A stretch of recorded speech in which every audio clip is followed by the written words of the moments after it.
வேந்தர் டிவி நேயர்களுக்கு இனிய வணக்கங்கள். ஒவ்வொரு வாரம் ஜோதிட நேரத்தில் உங்களை சந்திப்பதில் மகிழ்ச்சி. அதற்கு நேயர்களாக நீங்கள் கொடுக்கக்கூடிய பேராதரவு, லட்சக்கணக்கான மக்கள் அதற்கு ஆதரவு கொடுப்பதும், அதில் சொல்லக்கூடிய பொதுவான கருத்துக்களுக்கு பெரிய அளவு வரவேற்பு கொடுப்பதற்கும் நன்றி.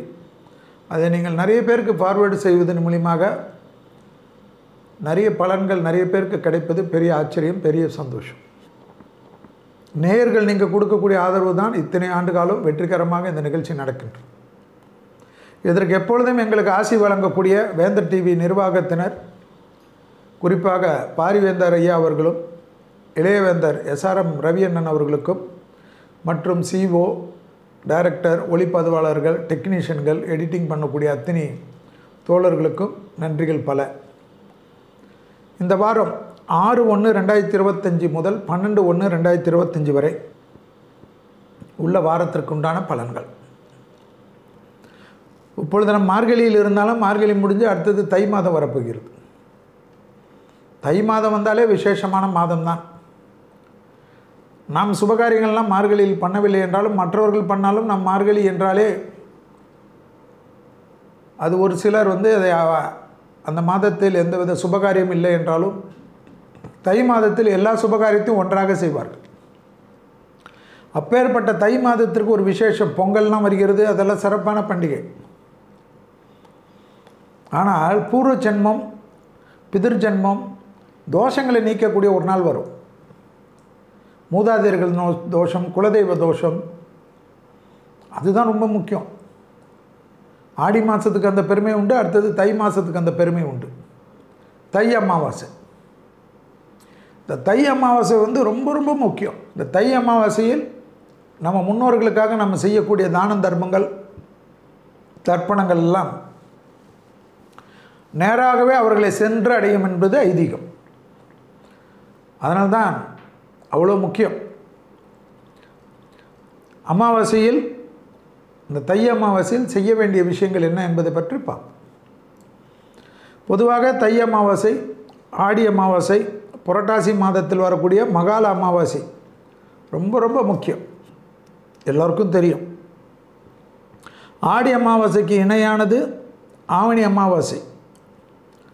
காரணம், ஆவணி விநாயகருக்கு உரிய மாதம் என்பதனால் இந்நாளில் முன்னோர்களுக்கு ஆராதனை, தர்ப்பணம், காரியங்கள் செய்துவது, பித்திருக்களின் ஆசியை பெறலாம்.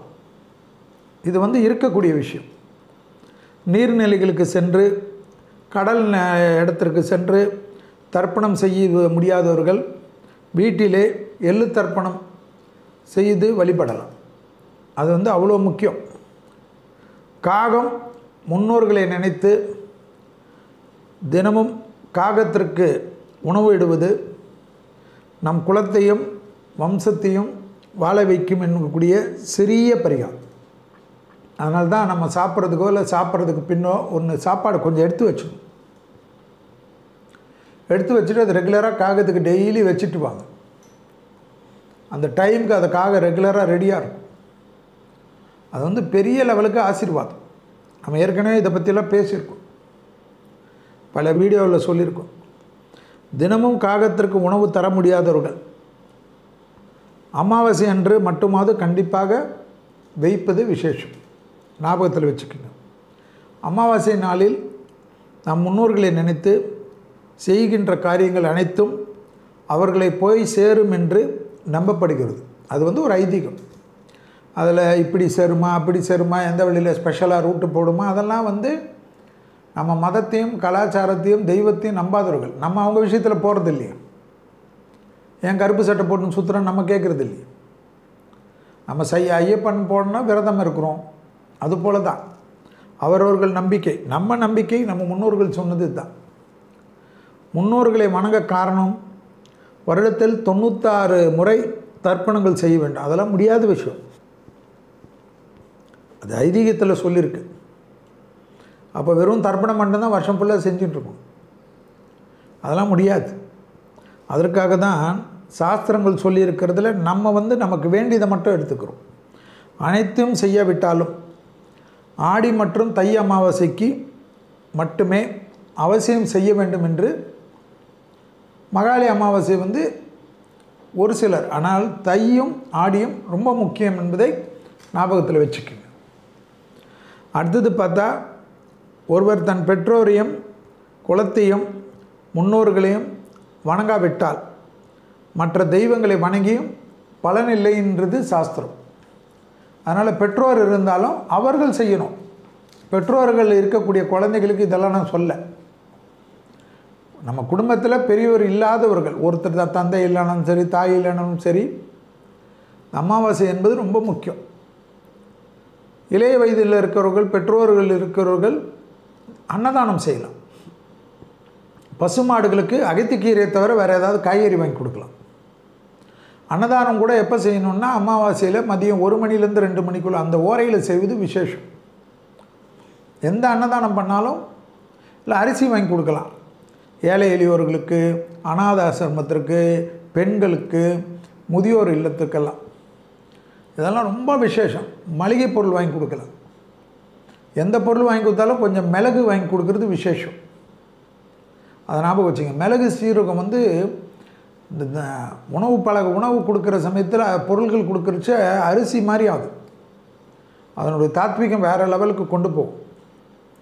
அதே போல் அமாவாசை தினத்தில் எறும்பு, பசு, காகம், நாய், பூனை மற்றும் ஏழை எளிய மக்களுக்கு உணவளித்து அவர்கள் வயிற்றை நிறைத்தால் கடவுளின் ஆசியும் முன்னோர்களின் ஆசியும் கிடைக்கும்ன்ற ஒரு நம்பிக்கை.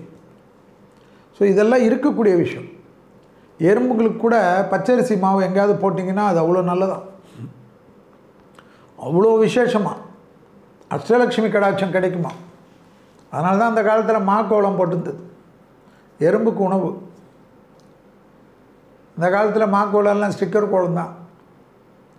ஸோ அதனால் அதை பார்த்துக்குங்க. மாலையில் வந்து அமாவாசையில் வெறும் தர்ப்பணம் மட்டும் பண்ணுறதோ இந்த தானம் மட்டும் பண்ணுறது இல்லாமல் மாலையில் செய்ய வேண்டியது சிலது சொல்லியிருக்காங்க.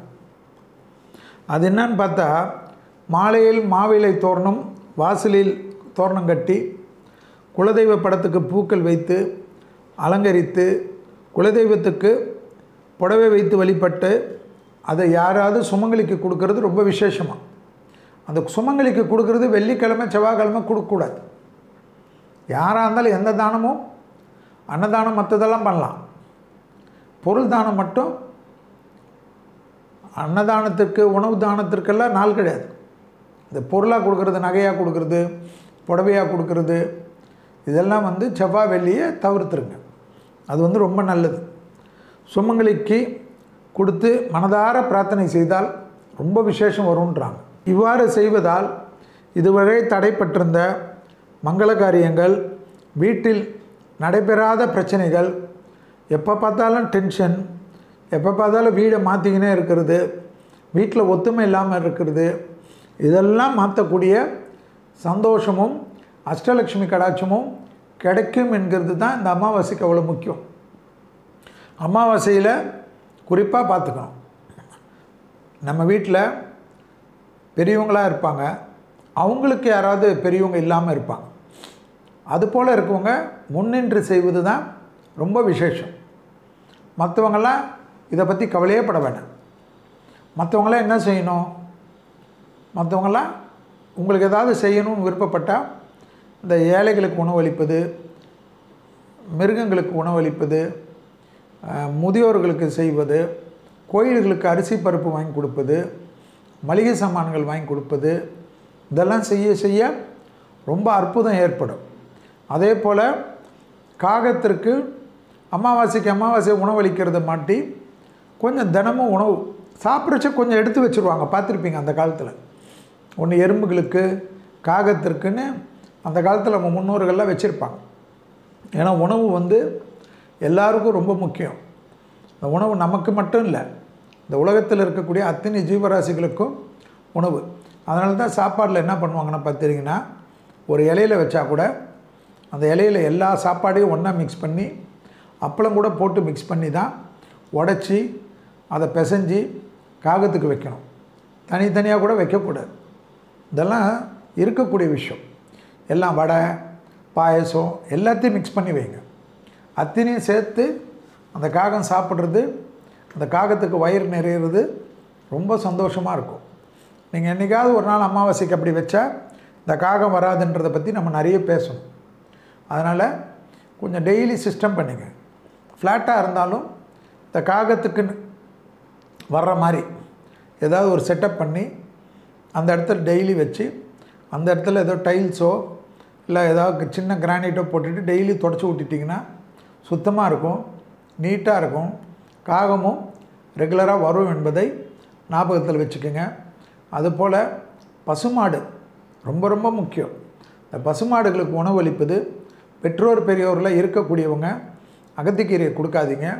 பெற்றோர் பெரியோரில் யாராவது ஒருத்தர் இல்லைன்னா கூட அகத்திக்கீரை கொடுக்கலாம். அகத்திக்கீரையை தவிர மற்ற எல்லா கீரையும் கொடுக்கலாம். அதே போல் கோதுமை தவிடு, எள்ளு புண்ணாக்கும் பெரியவங்க இருக்கிறவங்க கொடுக்கக்கூடாது. எள்ளு புண்ணாக்கு எது கொடுத்தாலும் புண்ணாக்கு வகை கொடுக்குறச்ச வெல்லம் கலந்து கொடுங்க.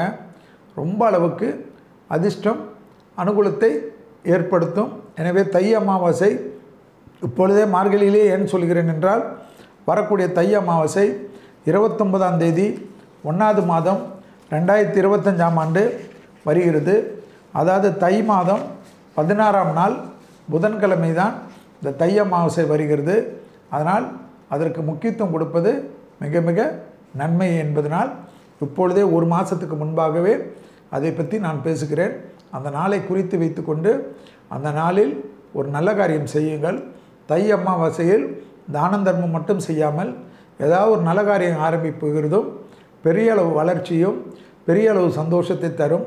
குழந்தைக்கு பேரில் அதாவது போயிட்டு பக்கத்தில் இருக்கக்கூடிய ஏதாவது ஒரு போஸ்ட் ஆஃபீஸில் அந்த குழந்தை செல்வ மகள் திட்டம், குழந்தை பேரில் ஏதாவது டெபாசிட் போடுறதெல்லாம் ரொம்ப அளவுக்கு நல்லது வரும். யாரையும் இதுக்காக கேட்காதீங்க. இந்த தை அமாவாசைக்கும் ஆடி அமாவாசைக்கும் எப்படி பெரிய அளவுக்கு குளிகை காலத்தில் செய்யக்கூடிய விஷயம் போல் அந்த தை அமாவாசை என்றும் செய்து பாருங்கள். வாழ்க்கையில் அநேகமான சந்தோஷங்களும் கஷ்டங்களெல்லாம் மறைந்து பெரிய அளவு நிம்மதியும் பெரிய அளவு சந்தோஷமும் 2025ஆம் ஆண்டிலிருந்து பெறுவதற்காக இந்த எளிய விஷயத்தை நீங்கள் முன்னெடுக்க வேண்டும் என்று கேட்டுக்கொள்கின்றேன்.